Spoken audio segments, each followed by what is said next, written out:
نحمده ونصلي ونسلم على سيدنا مولانا محمد رسوله النبي الأمين المكين الحنين الكريم الرؤوف الرحيم. أما بعد فأعوذ بالله من الشيطان الرجيم. بسم الله الرحمن الرحيم. رب اشرح لي صدري ويسر لي أمري واحلل عقدة من لساني يفقهوا قولي رب یسر ولا تعسر وتمم بالخیر وبک نستعین. اچھا جی، آج تقریباً رات کے 3 بجے ہیں، صبح کے بلکہ صبح صادق قریب ہے. 15 مارچ سن 2021 ہے اور شعبان کا مہینہ غالباً شروع ہو چکا ہے یا کل ہو جائے گا. تقریباً ڈیڑھ مہینہ ہو گیا ہے کہ کتاب الاسفار کے جو سیریز کے جو لیکچرز تھے اس میں ایک توقف آ گیا تھا، عدم تسلسل آ گیا تھا، جس کے لیے دنیا بھر سے جو ہے بعض لوگوں نے اپنا کنسرن شو کیا. تو ہم ان تمام دوستوں کے، ان احباب کے، ان ابن عربی لورز، ریڈرز اور اپریشیٹرز جو ہیں ان کے ہم تہہ دل سے مشکور ہیں. خصوصاً بالخصوص پروفیسر ڈاکٹر عامر لطیف صاحب اور ہمارے صوفی نوید الخیری صاحب. ان کا پیہم تقاضا تھا کہ اس کتاب الاسفار کے جو اسباق ہیں، دروس ہیں، ان کو مطلب ان کو دوبارہ سے شروع کیا جائے اور اس تسلسل کو قائم برقرار رکھا جائے. دیگر بھی احباب تھے جن کا اگر نام لینے سے رہ جاؤں تو معذرت چاہتا ہوں. تو بہرحال وہ ان سب کو معلوم ہے جو لوگ اس سلسلے میں کیوریس تھے، کوشس تھے اور کنسرن تھے، تو ان سب تک بات پہنچ گئی ہے. اور شروع کرتے ہیں. اس سے پہلے ہمارے جو کتاب الاسفار کے جو چیپٹر 2 کے جو اسباق ہو چکے تھے، جو لوگ پہلے نہیں سن چکے وہ چیپٹر 1 چیپٹر 2 کو بھی سن لیں، اور اس سے پہلے جو تمہیدی تعارفی نوعیت کی جو گفتگو تھی، انیکزرز یا اپینڈائسز جو ہم نے پڑھے تھے اس کے، ان کو بھی سن لیں. تو تقریباً 22-23 نشستیں ہماری یا 24 نشستیں ہو چکی ہیں کتاب الاسفار کی. تو آج ہم شروع کرتے ہیں. صفحہ نمبر 80 ہے. یہاں سے فرماتے ہیں کہ فلما اوجد دائرۃ الکون المحیطۃ المعبر عنہا بالعرش، کہہ رہے ہیں جب اس نے کائنات کا الموجد جو الخالق ہے، اس نے کائنات کا یہ محیط دائرہ ایجاد کیا جسے عرش کہتے ہیں. اب یہاں پہ عربی زبان میں انہوں نے حاشیہ نمبر 15 دیا ہوا ہے بالعرش کے اوپر، اور اردو زبان میں جو ترجمہ ہے صفحہ نمبر 7 والے 81 پر، اس پر انہوں نے اردو زبان کا حاشیہ نمبر 16 دیا ہوا ہے. تو ہم وہاں سے بس ایک حاشیہ پڑھ لیتے ہیں عربی کا، ساتھ ساتھ ترجمہ بھی آپ کو بتاتے چلتے ہیں انشاءاللہ. تو وہی ہے جو اردو میں، جو عربی میں حاشیہ ہے اسی کا ترجمہ ہے اردو میں. تو صفحہ نمبر 202 پر 202 پر یہ عربی تعلیقات حواشی ہیں. تو فرماتے ہیں یقول الشیخ فی الباب الثالث عشر فی معرفت حملۃ العرش. اچھا، یعنی باب نمبر 13 میں وہ فرماتے ہیں حملۃ العرش یعنی عرش کو اٹھانے والوں کی معرفت کے باب میں. اعلم اید اللہ الولی الحمیم، کہہ رہے ہیں اللہ تعالیٰ الولی اور الحمیم جو ہے وہ تیری مدد کرے اے طالب، اے ریڈر، اے قاری. ان العرش فی لسان العرب یطلق و یراد به الملک، کہہ رہے ہیں کہ بے شک عرب زبان میں لفظ عرش جو ہے اس سے جو مراد لی جاتی ہے، اس کا اطلاق ہوتا ہے، وہ ہوتا ہے الملک یعنی حکومت پر، بادشاہت پر نا. یقال، کہتے ہیں چنانچہ ایک محاورہ عربی زبان میں بولا جاتا ہے فل عرش الملک اذا دخل فی ملکہ خلل. کہہ رہے ہیں جب کسی بادشاہ کے ملک میں تباہی یا ڈس آرڈر داخل ہو جائے نا، لا اینڈ آرڈر ختم ہو جائے، یا اس کی جو ریٹ وہ چیلنج ہو جائے، یا اس طرح سے ساورنٹی چیلنج ہو جائے، مستحکم نہ رہے، تو کہتے ہیں سل عرش الملک. جب اس میں کوئی خلل خرابی آ جائے اس کی بادشاہت میں، اس کی گورننس میں، تو کہتے ہیں سل عرش الملک. ساتھ ہے کہ بادشاہ کا تخت یا بادشاہ کی جو حکومت ہے، گورنمنٹ ہے، وہ جو ہے وہ ہل گئی ہے، ٹھیک ہے نا. وَيُطْلَقُ وَيُرَادُ بِهِ السَّرِيرُ کہتے ہیں، اور اسی طرح اس سے یہ بھی اطلاق اس کا ہوتا ہے یا یہ بھی مراد لی جاتی ہے السریر یعنی چارپائی یا پلنگ، بیڈ. فَإِذَا كَانَ الْعَرْشُ عِبَارَةٌ عَنِ الْمُلْكِ فَتَكُونُ حَمَلَتُهُ هُمُ الْقَائِمُونَ بِهِ. کہہ رہے ہیں اب اگر عرش سے ہم مراد لے لیں، اس کی تعبیر لے لیں بادشاہت یا ملک، مملکت، فتکون حملتہ ہم القائمون بہ، تو اس کے حملہ یعنی اس کے اٹھانے والے حاملین جو ہیں وہ اس کے وہ ہوں گے جو القائمون بہ جن پر یہ قائم ہوتا ہے، یعنی چار پائی ہے نا، تو چار ٹانگے ہوتے ہیں اس میں، جس پر وہ قائم ہوتا ہے، جس پر اس کا جو ہے وہ یعنی کہ جس پر اس کا قیام ہے، تو وہ حملہ یعنی اس کے حاملین ٹھہرائیں گے، کہلائیں گے.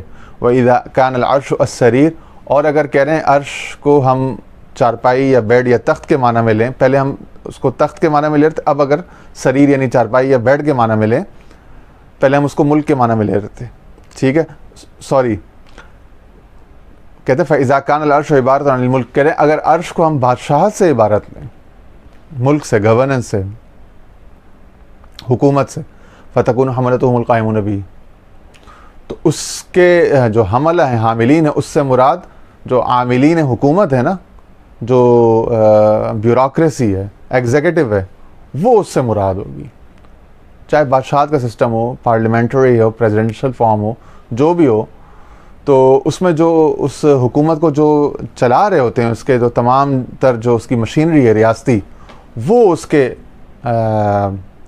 حملہ یا حاملون کہلائیں گے نا، اٹھانے والے اس حکومت کو، جب عرش بمعنی حکومت ہو جائے، گورنمنٹ گورننس، ٹھیک ہے.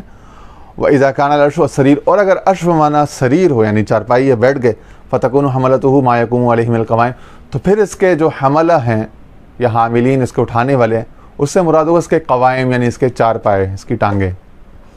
او مَن يَحْمِلُونَهُ عَلَى كَوَاهِلِهِمْ یا وہ لوگ اگر اس کو جیسے جنازے کی چارپائی ہوتی نا، اب وہ اس کو اٹھاتے ہیں لوگ اپنے کندھوں پر، تو کہہ رہے ہیں یا پھر اس سے مراد وہ حاملین ہیں جو اس کو اپنے کندھوں پر اس کا تحمل کر کے آگے لے کے جاتے ہیں، جو اس کو کندھوں پر اٹھائے ہوئے ہیں، ٹھیک ہے نا، تو پھر اس سے مراد وہ ہو جائیں گے چارپائی یا بیڈ کے سین میں نا، سینیریو میں.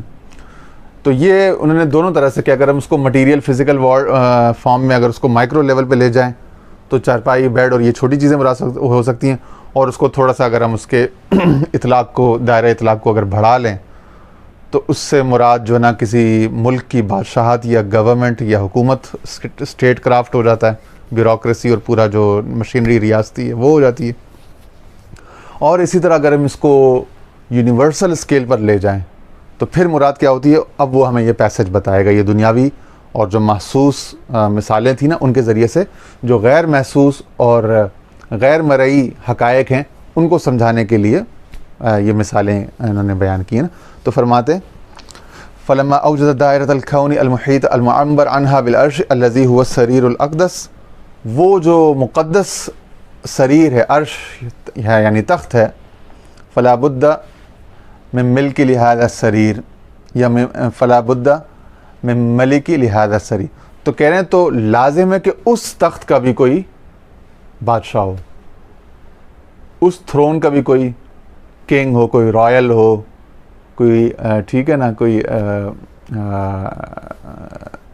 اس طرح سے ہو، ٹھیک ہے جی، کوئی میجسٹی ہو، کوئی ہز ہائینس ہو، کوئی ہز ایکسلنس ہو، اس کا بھی. وہ یرید الایجاد، اور وہی لائق ہے کہ وہ ایجاد کا ارادہ کرے، یعنی اب اس کی کریشن، اس کی پریزرویشن اور اس میں تمام تر جو اگلے لمحے پر جو ایجادات ہوتی رہیں گی، اس میں رینوویشن، ری اسٹرکچرنگ اور جتنی بھی اس میں مزید building, construction, planning, development, execution ہوگی، تو اس ساری میں اس کا جو ارادہ کرنے والا ہے وہ صاحب اقتدار ہو، وہی مالک ہو، اور وہی جو ہے اس کا یعنی انیشیٹر ہو، ماڈریٹر ہو، اور اس کا پروموٹر، پروملگیٹر ہو. والایجاد ثمرۃ وجود الوجود الالہی ولا بد، اور کہہ رہے ہیں ایجاد کیا ہے، یعنی عدم سے کسی شے کو وجود میں لانا، ثمرۃ جود الوجود الالہی ولا بد، یہ صرف اللہ تعالیٰ کے جود یعنی کہ سخاوت کا جو ہے اس کا ثمرہ ہے، اور اس کے سوا ہو بھی کیا سکتا ہے. اور یہی لازم ہے کہ جب کوئی سخی ہو تو وہی کسی شے کو ایجاد کرنے کا پلان کرتا ہے نا. یعنی کسی کے دل میں گنجائش ہو کسی خیال کو ایگزیکیوٹ کرنے کی، مٹیریلائز ایکچولائز کرنے کی، تو وہ اس کو ظہور پذیر ہونے کا جو ہے وہ اسباب ڈھونڈنے چلتا ہے. ٹھیک ہے نا. تو اسی طرح کائنات جو ہے وہ بھی جو وجود میں آئی ہے اس کی وجود کے پیچھے جود ہے، یعنی سخاوت ہے. اس کے وجود کے پیچھے جود ہے، اور جود کس کا؟ الالہی، اللہ تعالیٰ کی سخاوت ہے.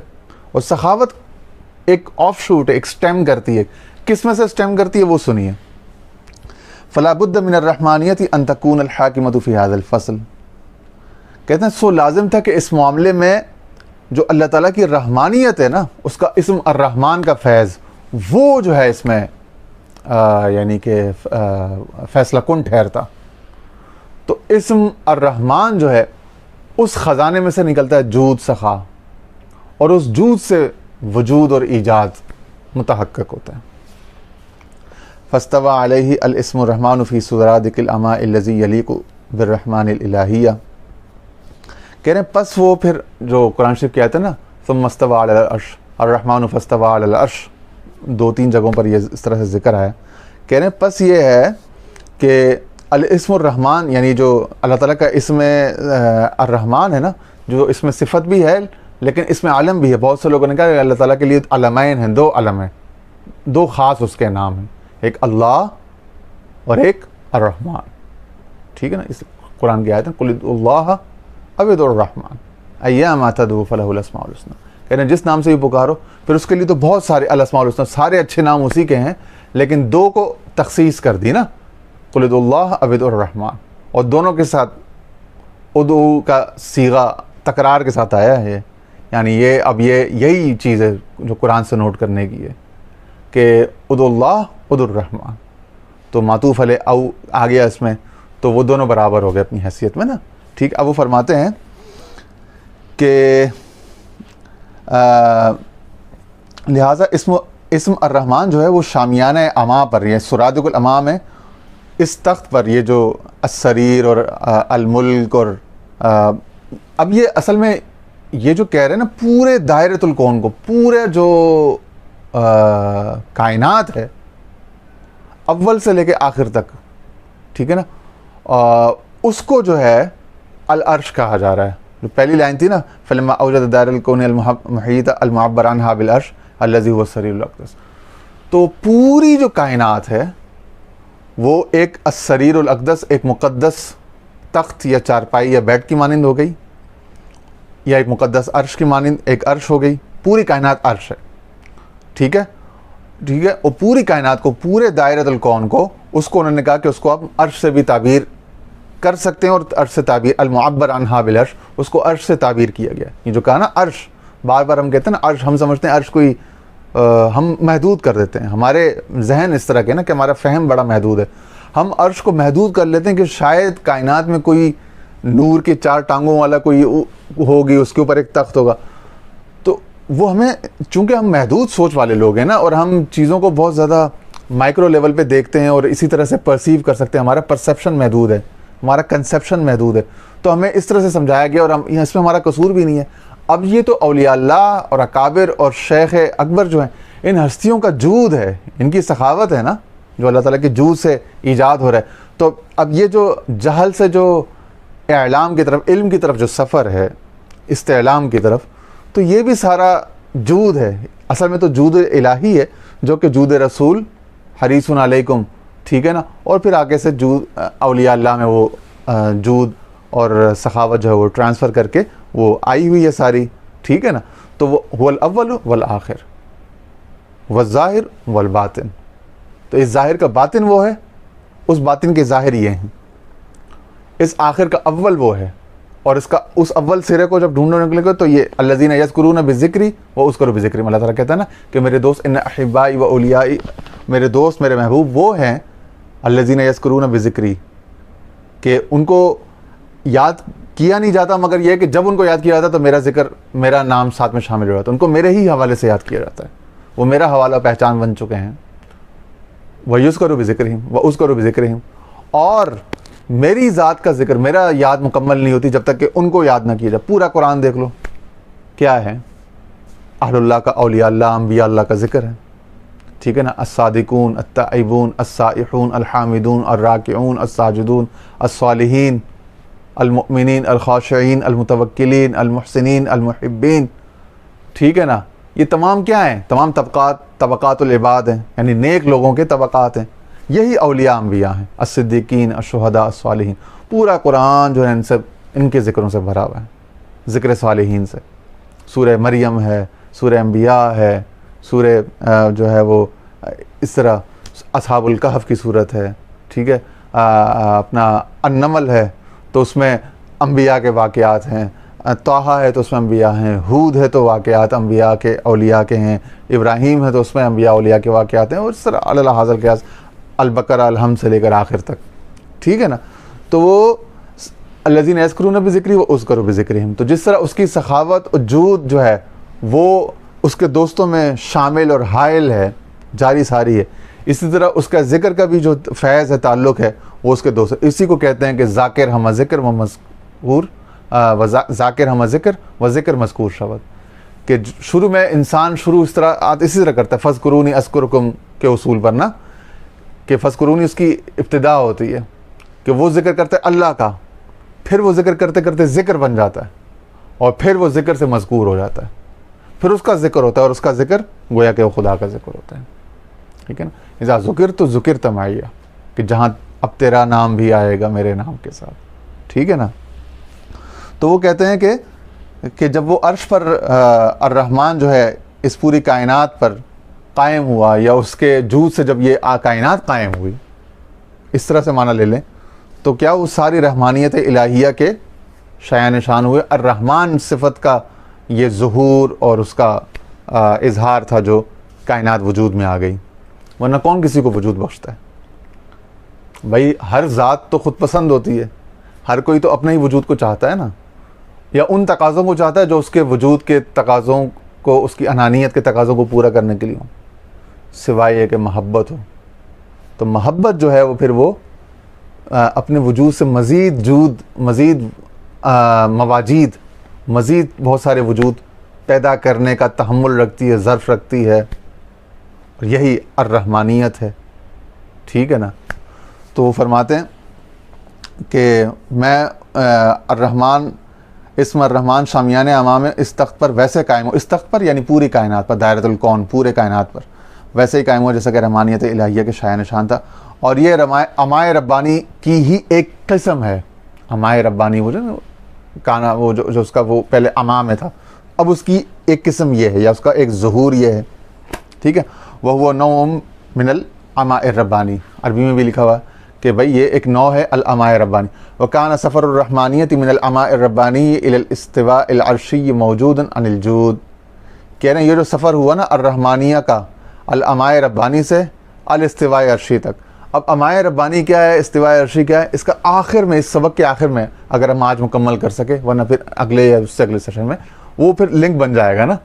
اب وہ یہ ڈاٹ کنیکٹنگ ہو رہی ہے، انشاءاللہ لنک ہوگا سب کچھ، سارا کچھ کوہیرنٹ ہے، سارا کوہیزو ہے، بس تھوڑا سا وقت کا انتظار ہے، اور ہے بڑا مزے کا. یہ سارا جو ہے نا کتاب الاسفار بڑے زبردست، بڑی مزے کی، بڑی انٹیگریٹڈ ہے، بڑی کوہیزو کوہیرنٹ ہے، یہی اس کی سب سے اچھی خوبی ہے. تو بہرحال تو وہ کہتے ہیں کہ الاستواء العرشی موجود عن الجود وما دون العرش موجود عن المستوی علی العرش وهو الاسم الرحمن الذي وسعت رحمته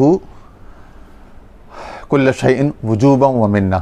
کہتے ہیں امائے ربانی سے استواء عرش تک رحمانیت کا سفر سخاوت سے موجود ہوا، وجود میں آیا، ظہور میں آیا، اور عرش سے نیچے، عرش پر قائم ہونے سے موجود ہوا. عرش سے نیچے جو کچھ تھا، فرش تک جو کچھ ہے کائنات میں، پھر کائنات زیریں تک، پست یعنی سفلیات تک، اس سب پر اس میں سب جو جتنا کچھ وجود میں آیا، جتنا کچھ موجود ہوا، یہ اسی رحمانیت کے سفر کا، اسی کا سخاوت کا فیض تھا. ٹھیک ہے نا، اور یہ وہی اسم الرحمن ہے جس کی رحمت وجوب سے، یعنی اس نے اپنے آپ پر واجب کر رکھی، اور احسان سے، ہر شے پر محیط ہے، یعنی اس کا احسان بھی ہے کہ وہ احسان کرتا ہے، ٹھیک ہے، اور مگر یہ ہے کہ اس نے اپنے آپ پر واجب بھی کر رکھی ہے، اپنے آپ پر خود ہی اپنے تئیں از خود لازم بھی کر رکھی ہے۔ کیسے کر رکھی ہے؟ قرآن شریف کی آیت ہے، سورہ الانعام سورت نمبر 6، اس کی آیت نمبر 54 ہے، اور دوسری جگہ پہ اسی الانعام میں آیت نمبر 21 ہے غالباً۔ ایک جگہ 54 میں کتب ربکم علی نفسی الرحمہ، کتب ربکم، لکھا ہے تمہارے رب نے، علی نفسی، اپنے نفس پر، لکھ دیا یعنی کہ لازم کر دیا، فرض کر دیا۔ کتبہ قرآن شریف میں فرض کے معنی میں آتا ہے، واجب کر دینے کے معنی میں، اپنے آپ پر لازم کر دی۔ ظاہر ہے اس پر تو کوئی فرض واجب نہیں ہوتا، مخلوق کو سمجھانے کے لیے فرض واجب کیسے، لیکن جب مخلوق کے لیے کتب علیکم، جیسے تم پر روزے فرض کر دیے گئے، تو کتبہ لازم، فرض، وجوب، شرعن یا لغوً آتا ہے اس طرح سے معنی میں نا، علی نفسی الرحمہ، کہ اس نے الرحمت جو ہے اس کو اپنے اوپر لازم کر لیا، لکھ دیا ہوا ہے۔ چنانچہ اس کا برعکس نہیں ہو سکتا۔ اسی طرح پھر دوسری آیت میں کتب علی نفسہ الرحمہ، کہ اس رب نے اپنی ذات پر، اپنے جان پر، اپنے نفس پر، اپنے آپ پر الرحمت جو ہے اس کو لازم کر لیا، واجب کر لیا۔ تو وجوبا و منا، یعنی احساناً بھی اور اپنے آپ پر واجب وجوب لازم کر دینے، ان دونوں اسباب سے اس کی رحمت۔ پھر قرآن شریف کی ایک اور آیت بھی ہے، وسعت رحمتی کل شیء، میری رحمت ہر شے پر وسیع ہے، ہر شے پر محیط ہے، یعنی جتنی اشیاء ہیں تمام جو ہیں وہ میری رحمت کے دائرے کے اندر ہیں، ٹھیک ہے نا۔ اسی کو فرمایا کہ الرحمن ثم استوى علی العرش، کہ پھر وہ تمام دائرۃ الکون پر اس کی رحمت جو وہ چھا گئی اور اس کے اندر ہے، سب وہ محیط ہو گئی، ٹھیک ہے۔ ولما سافر هذا الاسم الرحمن سافرت معه جميع الاسماء المتعلقہ بالکون، کہہ رہے ہیں جب اس اسم الرحمن نے سفر شروع کیا تو ایجاد سے متعلق تمام اسماء اس کے ہم سفر تھے۔ فإنها وزعته وسدنته وأمراؤه، کہہ رہے ہیں یہ تمام اسماء جو دیگر اسماء صفاتی ہیں اللہ کے، وہ اسم الرحمن کے وزیر تھے، سدین تھے، امیر تھے، یعنی وزعته سدنته امراؤه، یہ ایک جمع کا صیغہ ہے، جمع مکسر کا ایک وزن ہے، 3 اوزان نے استعمال کیے ہیں، کہ یہ تمام اسماء جو تھے وہ اسم الرحمن کے محافظ بھی تھے، سرپرست بھی تھے، متولی بھی تھے، سبارڈینیٹ بھی تھے، اسسٹ بھی کر رہے تھے، اور اس کے ایسوسیٹ بھی تھے، آپ یوں کہہ لیں۔ کررازق، جیسا کہ اسم الرازق رزق والا، ظاہر ہے کہ الرحمن ہے تو رزق بھی تو دے گا، ٹھیک ہے۔ الرحمن ہے، وجود بخش رہا ہے تو زندگی بھی تو دے گا نا، اور زندگی دے گا، زندگی دے کے دور کرے گا تو پھر دور کرنے کے بعد قریب بھی تو کرے گا، تو المحیی بھی ہے تو پھر الممید بھی ہے، ٹھیک ہے نا۔ تو اسم المغیث، اسم المحیی، اسم الممید، اسم الضار، اسم النافع، وجمیع اسماء الافعال خاصہ، تمام جو خاص طور پر جو اسماء افعال ہیں نا کسی فعل سے متعلق، جیسے اسم الفاعل ہیں، ٹھیک ہے نا۔ فإن كل اسم لا يعرف إلا من فعل فهو من اسماء الافعال، کہہ رہے ہیں جو بھی اسم جو کسی فعل سے پہچانا جاتا ہے، جیسے فعل ہے نا رحمت، تو رحم کرنے والے کو کیا کہیں گے؟ راحم یا رحیم، ٹھیک ہے نا۔ تو یہ اب اس سے ایک اسم صفت ہو گیا، اسم فعل ہو گیا نا، کہ ایک اسم الرحیم یا الرحیم سے ہمیں پتہ چلا کہ ایک فاعل ہے جو رحم کرتا ہے، ٹھیک ہے نا۔ جیسے ایک فعل ہے بصرہ، دیکھا اس نے، یا نصرہ، مدد کی اس نے، یا کتبہ، لکھا اس نے، تو اب یہ فعل کوئی کرنے والا ہوگا نا، تو بصرہ سے بصیر بن گیا یا باصر بن گیا، دیکھنے والا، ٹھیک ہے نا، اور کتبہ سے کاتب بن گیا، ٹھیک ہے، اور اسی طرح سمع سے سامع بن گیا۔ تو جو فعل ہے اس کا کوئی فاعل ہوگا، اس فاعل کو اسم الفاعل یا جمع اسماء افعال کہتے ہیں۔ تو کہ وہ ممن سافر مع الاسم الرحمن، کہتے ہیں تمام یہ جو اسماء افعال خاص ہیں یہ ان میں سے ہیں جو اسم الرحمن کے شریک سفر تھے۔ وَكُلُّ اسْمٍ لَا يُعْرَفُ إِلَّا مِنْ فِعْلٍ فَلَيْسَ لَهُ فِي هَذَا السَّفَرِ مَدْخَلٌ، البتہ، اور ہر وہ اسم جو کسی فعل سے نہ جانا گیا، ہر وہ اسم جو کسی فعل سے نہ جانا گیا تو اس کا اس سفر میں کوئی دخل نہیں تھا، ٹھیک ہے، اس سے مراد یہ بھی ہے کہ جملہ اسماء جو ہیں، جملہ افعال جو ہیں، وہ تمام کے تمام الرحمن کے ساتھ تھے، الرحمن کے کنٹرول میں تھے، الرحمن کو اسسٹ کر رہے تھے. اور جملہ صفات و اسماء و افعال جو ہیں وہ الرحمن سے آف شوٹ کرتی ہیں، الرحمن سے سٹیم کرتی ہیں، اور اگر اس میں سے نہیں کرتی تو پھر وہ نہ صفت ہے نہ فعل ہے. یہ معنی ہے، یعنی کسی اسم یا فعل کو از خود کوئی قیام یا ثبات نہیں ہے. اگر ہے تو اسم الرحمن کے سے جڑنے سے اور اسم الرحمن کے صدقے اور اس کے فیض سے ہوگا.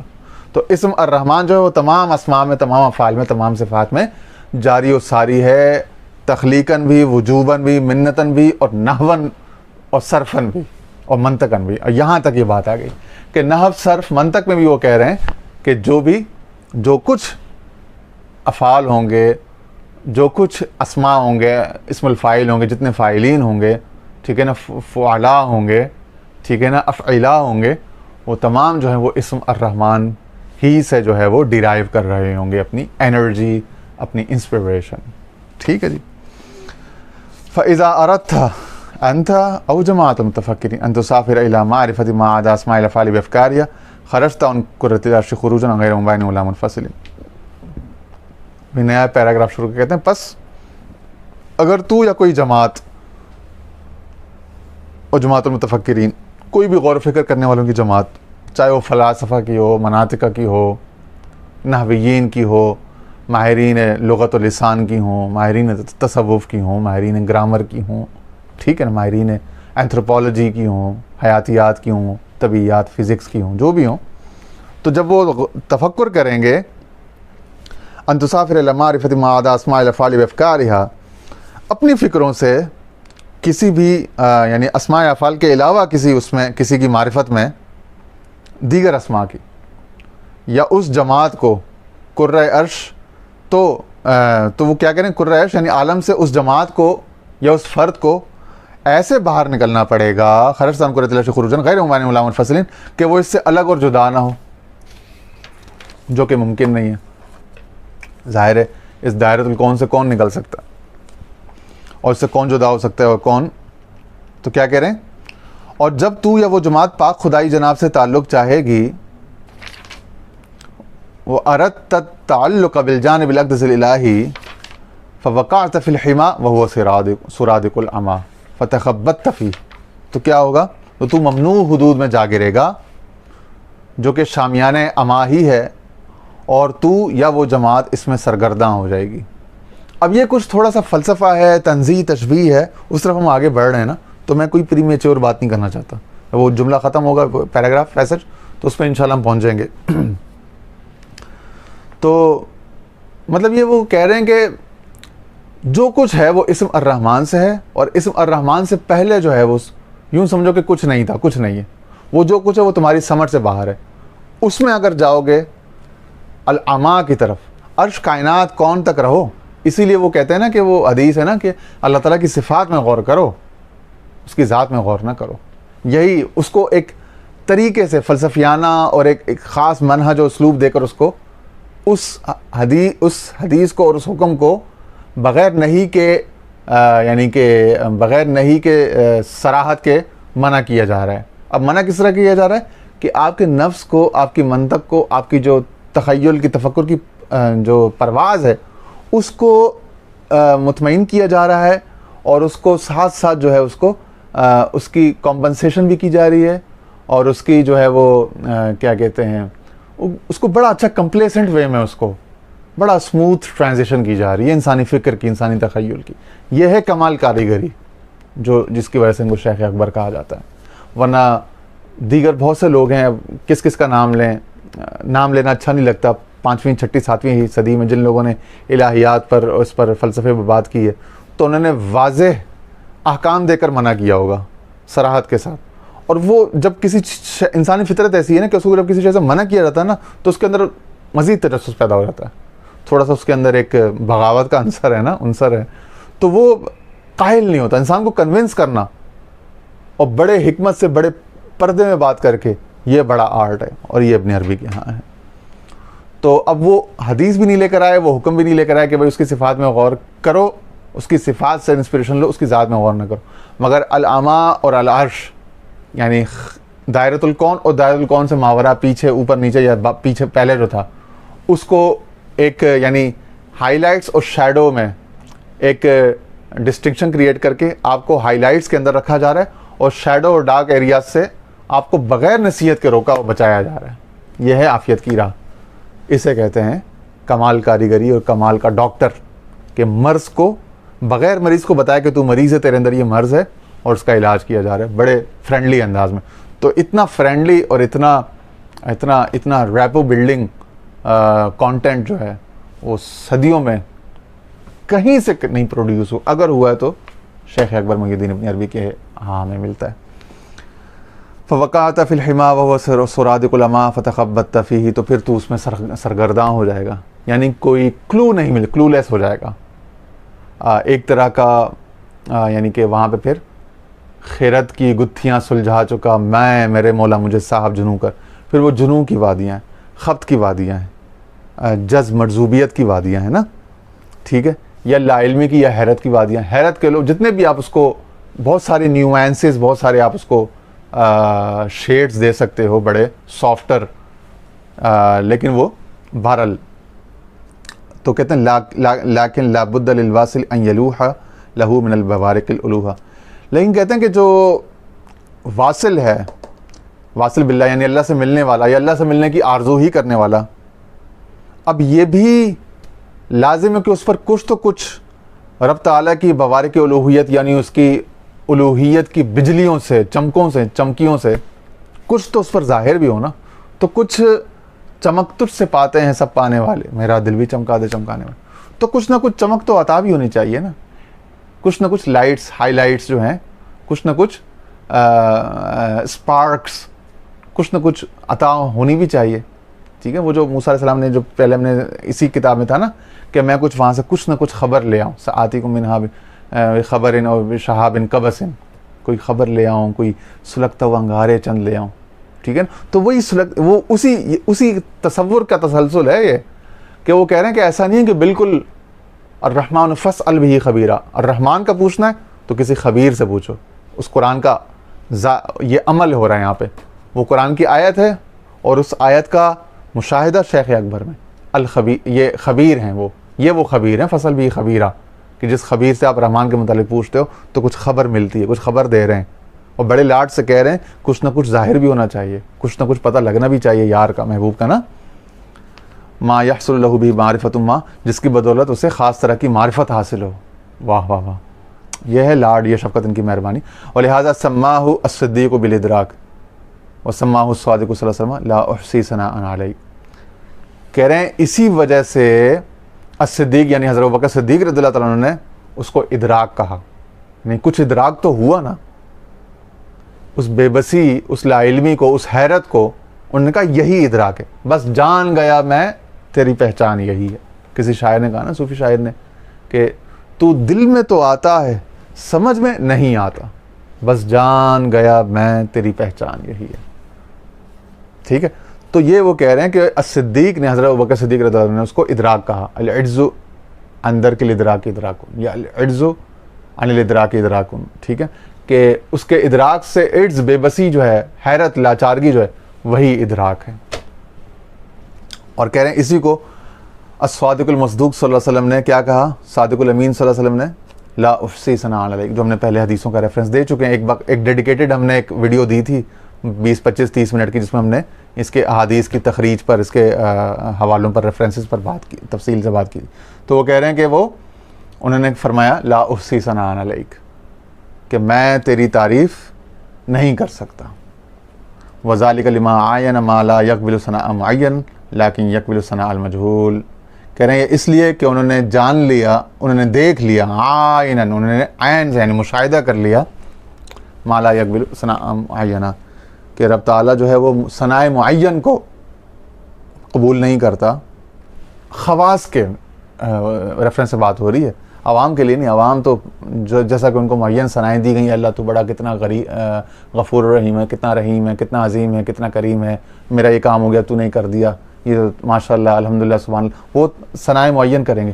عرفاء کے لیے ہے, خواص کے لیے الگ آداب ہیں.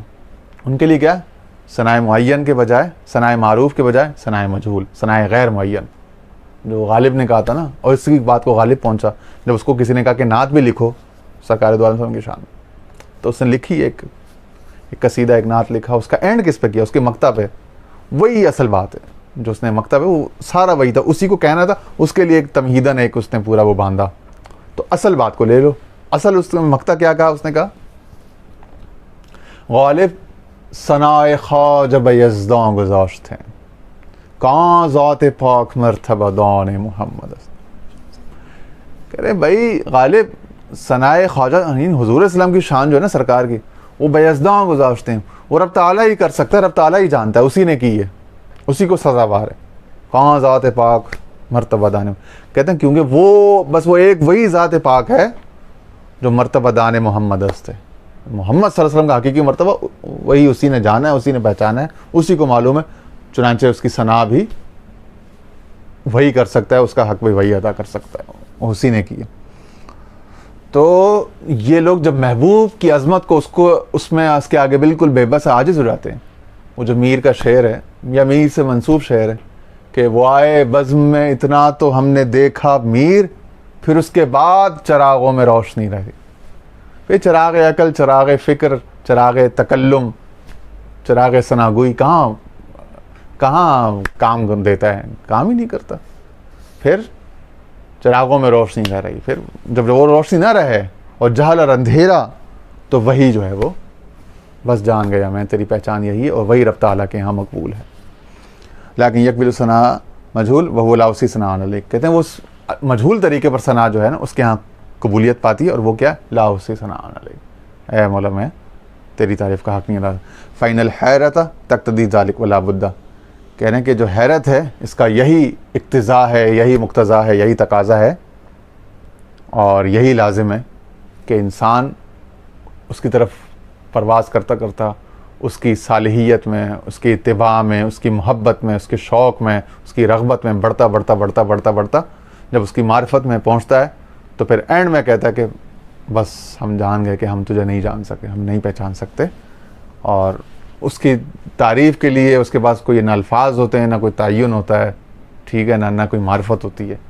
تو عدم معرفت، عدم تعین، وہ کیا ہے، وہ جو غوث پاک فرماتے ہیں نا کہ فقر الفقر، الفقر اذا تم، الفقر اذا تم هو اللہ، کہ جب فقر تم مکمل ہو جاتا ہے، یعنی ہر شے سے بندہ فقیر ہو جائے، یہاں تک کہ معرفت اور سلوک کے دعوے سے بھی خالی ہو جائے، اس سے بھی محروم ہو جائے، تب جا کے وہ اللہ کے بارگاہ میں رسائی پہنچتا ہے، اور تب وہاں پہ اس کے بعد سامنے اللہ ہوتا ہے، ٹھیک ہے نا۔ اس کی کو گا فقر الفقر، پھر فقر سے بھی فقر ہے۔ بہرحال اسی کو موسیٰ علیہ السلام کے واقعے میں قرآن نے کہا نا فخلع نعلیک، کہ اپنے جملہ تعینات کو اپنے اس کو چھوڑ کے آؤ، کیونکہ نالیک استعارہ تشبیہ تھی نا، کہ اس پہ بندہ سٹینڈ کرتا ہے، تو اپنے علم پر، اپنی معرفت پر بندہ سٹینڈ کرتا ہے نا، اس کے اوپر کھڑا ہو کے بندہ رب کے حضور جانا چاہتا ہے۔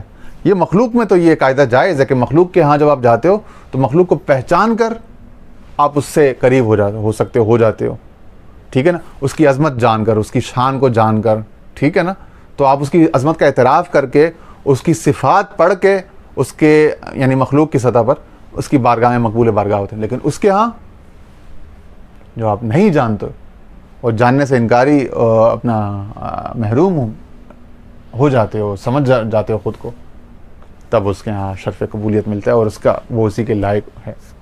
ما یلیق، جو شروع میں الفاظ ہیں نا، فاصحاب الفکر فی عماء واصحاب الکشف فی عماء والکل فی عماء لان الکل فی عماء والکل علی صورت الکل، کہہ رہے ہیں پس چنانچہ جو اصحاب فکر ہیں وہ بھی عماء میں ہیں، جو اصحاب کشف ہیں وہ بھی عماء میں، جنہوں نے فکر کے ذریعے پہنچنے کی کوشش کی وہ بھی عماء میں، یعنی وہ بھی لا مکان، نہ اسپیس نہ ٹائم، وہ بھی کوآرڈینیٹ سے باہر ہو گئے، تعینات سے باہر، وہ بھی کوئی معین تعریف نہیں کر سکے، کوئی معین اس کا پتہ نہیں لا کے دے سکتے۔ اور اصحاب الکشف فی عماء، جو اصحاب کشف ہیں وہ بھی عاجز، حیرت میں آ گئے، وہ بھی یا دلیل المتحیرین، جب وہ متحیر ہوئے تب یہ اس کا صفاتی نام پڑا نا، یا دلیل المتحیرین، جو ختم خاتگان کا حصہ ہے۔ والکل فی عماء، وہ کہتے ہیں سبھی لوگ عماء میں ہیں، دھواں ہی دھواں، یعنی نتھنگنیس، لأن الکل فی اما، کہہ رہے ہیں بے شک ہر شے اما میں ہے، والکل علی صورت الکل، اور کل کل کی صورت پر ہے، کل کل کی صورت پر ہے.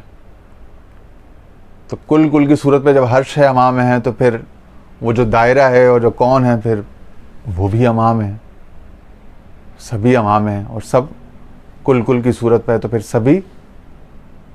سبھی جو ہے پھر الاما کی صورت پر ہے. ٹھیک ہے. وَهَذَا السَّفَرُ رُوحُهُ وَمَعْنَاهُ،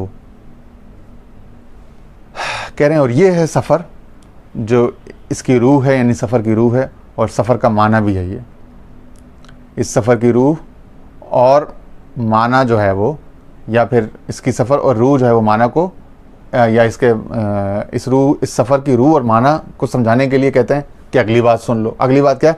السفر من التنزیہ الی صدرۃ التشبیہ من اجل افہام المخاطبین وہذا ایضا من الاعماء عینہ. کہہ رہے ہیں تنزیہ سے سدرہ تشبیہ کی جانب سفر، یعنی سدرۃ المنتہا، بیری کے درخت سے تشبیہ دی نا. وہاں کون سا کوئی درخت ہے باقاعدہ، مگر یہ تمام تر متشابہات ہیں، تشبیہات ہیں، استعارہ ہے، مجاز کی زبان ہے نا. حقیقت میں تو کوئی وہاں پہ درخت نہیں ہے. ٹھیک ہے. تو کیا تو کہہ رہے ہیں کہ تنزیہ سے تشبیہ کا سفر من اجل افہام المخاطبین، جو مخاطب ہے نا یعنی انسانی عقل، اب وہ جس بھی مرتبے پر ہو، لیکن جو مخاطب ہیں اس کے وہ انسان، ان کے فہموں کو، ان کے فہم کے پیش نظر یہ سدرہ تشبیہ تک، یعنی کہ تنزیہ سے تشبیہ تک کا سفر ہے. ٹھیک ہے. اما سے عرش، اما سے کون تک کا سفر، اما سے کون کائنات جو ہے، تو یہ سارا جو ہے یہ تنزیہ سے تشبیہ کا سفر ہے. اور یہ سفر ہے یہ یوں ہی، جب سفر ہے تو اس کا مطلب ہے کہ چلتا ہی رہے گا یہ سفر. اور یہ اسی حیرت میں کتنے انسان آئیں گے جائیں گے سلسلہ چلے گا. اور یہ بھی بے آئین ہی، اسی اوٹ میں واضح ایدم علامہ آئین ہی. اور یہ سفر بھی کہتے ہیں یہ بھی سارا الاما میں ہے. تو جو کچھ ہے الاما میں ہے، اور جو کچھ ہے اسی سبحان کا، احدیت کا جو ہے وہ فیض ہے، اس کا تخیل، اس کا علم ہے، سب کچھ اس کے علم میں، اس کے علم الہی کے اندر، اور اسی کے اس کے اندر ہو رہا ہے.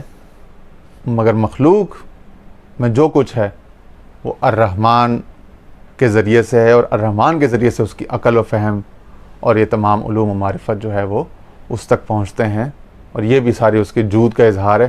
اور اس سب کے پیچھے پھر آخر میں پھر وہ منزہ ہے، مبرہ ہے، احدیت مجردہ ہے، اور پھر آخر میں آپ اس کی کوئی معین تعریف کرنے کے قابل نہیں رہتے. یہ بس اسی لا علمی پر اور اسی سوالیہ نشان پر اس بات کو ختم کرتے ہیں، اور اسی میں مزہ ہے، اور یہی مقصود بھی تھا اس سبق کا. انشاءاللہ پھر آپ کی خدمت میں اگلے اسفار کے ساتھ حاضر ہوں گے. اللہ تعالی ہمارے احوال پر نظر رحمت فرمائے، نظر کرم فرمائے. وآخر دعوانا ان الحمد للہ رب العالمین.